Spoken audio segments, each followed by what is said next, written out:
La nuit est calme dans une petite maison de Little Angleton. Au sommet d'une colline se dresse un vieux manoir abandonné depuis des années. Pourtant, ce soir-là, une lumière brille derrière une fenêtre. À l'intérieur, un vieil homme nommé Frank Bryce monte lentement l'escalier, persuadé que des intrus se sont installés dans la maison. Mais lorsqu'il ouvre la porte, il surprend une conversation terrifiante. Une voix glaciale parle d'un plan, d'un garçon nommé Harry Potter, et de meurtre.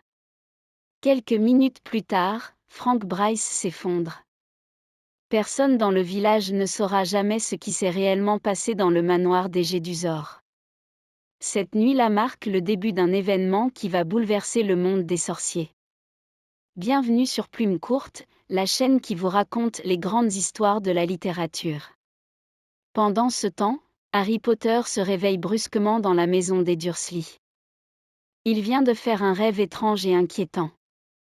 La cicatrice sur son front, celle que lui a laissée Voldemort, le fait terriblement souffrir. Harry comprend que quelque chose de grave se prépare. Peu après, une lettre arrive de Ron Weasley. Il invite Harry à passer la fin de l'été chez lui pour assister à un événement exceptionnel, la Coupe du Monde de Quidditch. Harry accepte immédiatement. Les jumeaux Fred et George viennent le chercher chez les Dursley grâce à un réseau de poudre de cheminette improvisé, provoquant au passage un chaos mémorable dans le salon des Dursley.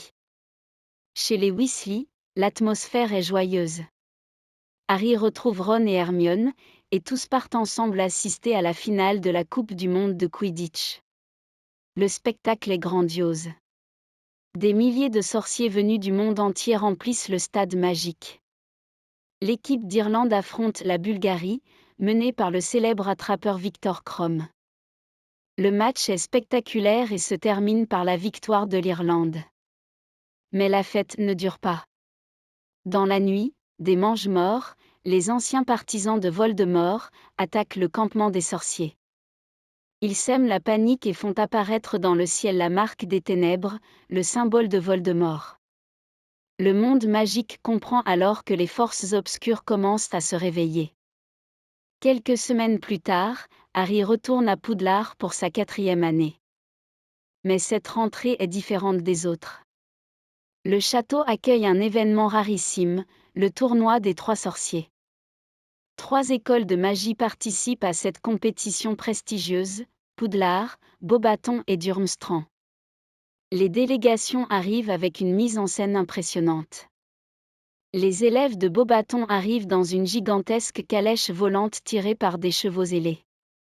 Ceux de Durmstrang surgissent d'un immense navire noir qui émerge du lac de Poudlard. Le tournoi doit désigner 3 champions, un par école, choisi par un artefact magique très ancien, la coupe de feu.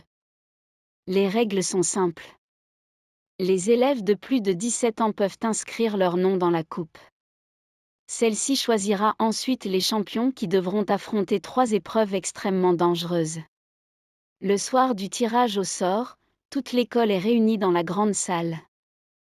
La coupe de feu s'illumine et recrache un premier parchemin, Viktor Krum est choisi pour Durmstrang. Puis vient Fleur de la Cour pour Beauxbatons. Enfin, Cédric Diggory est désigné champion de Poudlard. Mais soudain, la coupe recrache un 4e nom. Harry Potter. La salle entière est stupéfaite. Harry n'a pas l'âge requis et il affirme ne jamais avoir inscrit son nom. Pourtant, la magie du tournoi est formelle, il doit participer. Le professeur Dumbledore lui-même ne peut rien faire pour l'en empêcher. Harry se retrouve donc contraint de participer à une compétition mortelle contre des sorciers bien plus âgés que lui.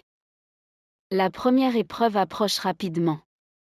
Les champions doivent affronter des dragons pour récupérer un œuf d'or. Lorsqu'il découvre cela, Harry est terrifié. Heureusement, son ami Hagrid lui révèle le secret de l'épreuve à l'avance. Harry décide d'utiliser son talent pour le vol sur balai. Lors de l'épreuve, il esquive le dragon avec agilité et parvient finalement à récupérer l'œuf. La foule explose d'enthousiasme. L'œuf contient un indice pour la 2e épreuve. Mais lorsqu'il l'ouvre, il n'entend qu'un hurlement horrible. Harry ne comprend pas le message. C'est Cédric Diggory qui lui suggère de plonger l'œuf sous l'eau. Il découvre alors que la deuxième tâche aura lieu dans le lac de Poudlard. Lors de cette épreuve, les champions doivent plonger dans les profondeurs du lac pour sauver une personne qui leur est chère, retenue par les mystérieux êtres aquatiques qui y vivent. Harry utilise une plante magique appelée branchiflore qui lui permet de respirer sous l'eau. Dans les profondeurs du lac, il retrouve Ron, Hermione et d'autres prisonniers endormis. Refusant d'abandonner les autres captifs, Harry essaie de tous les sauver. Ce geste courageux impressionne les juges. La troisième et dernière épreuve consiste à traverser un immense labyrinthe magique installé sur le terrain de Quidditch. Au centre se trouve la coupe du tournoi. Le premier champion qui l'atteindra remportera la victoire. Le labyrinthe est rempli de pièges et de créatures dangereuses. Harry et Cédric progressent difficilement entre les murs mouvants et les sorts imprévisibles. Finalement, ils arrivent ensemble devant la coupe. Dans un geste de fair-play, Cédric propose qu'ils la touchent en même temps. Mais dès qu'ils saisissent la coupe, ils comprennent qu'il s'agit d'un porte-loin. En une seconde, ils sont transportés dans un cimetière sombre. Là, une silhouette apparaît, Peter Pettigrew, un serviteur de Voldemort. Il tient dans ses bras une créature frêle et terrifiante. C'est Voldemort, encore faible mais prêt à renaître. Sans hésiter, Pettigrew tue Cédric Diggory.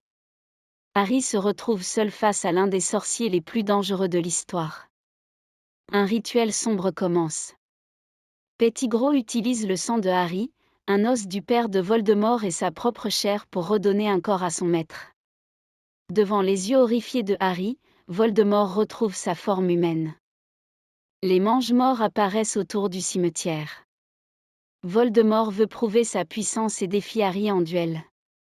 Les deux baguettes entrent en collision dans un phénomène magique rare. Des silhouettes fantomatiques apparaissent, les victimes de Voldemort, dont les parents de Harry et Cédric Diggory. Ces esprits aident Harry à s'échapper. Profitant de la confusion, Harry attrape la coupe avec le corps de Cédric et revient à Poudlard. Le retour est tragique. Cédric est mort. Harry annonce à Dumbledore ce qui s'est passé. Voldemort est revenu. Mais beaucoup refusent de croire à cette terrible vérité. Cette aventure marque un tournant dans la vie de Harry. L'enfance touche à sa fin. Le monde des sorciers entre dans une période sombre où la peur et la guerre commencent à se répandre. Car désormais, Voldemort est de retour. Et rien ne sera plus jamais comme avant. Si vous souhaitez découvrir ce livre dans sa version complète ou écouter le livre audio, rendez-vous directement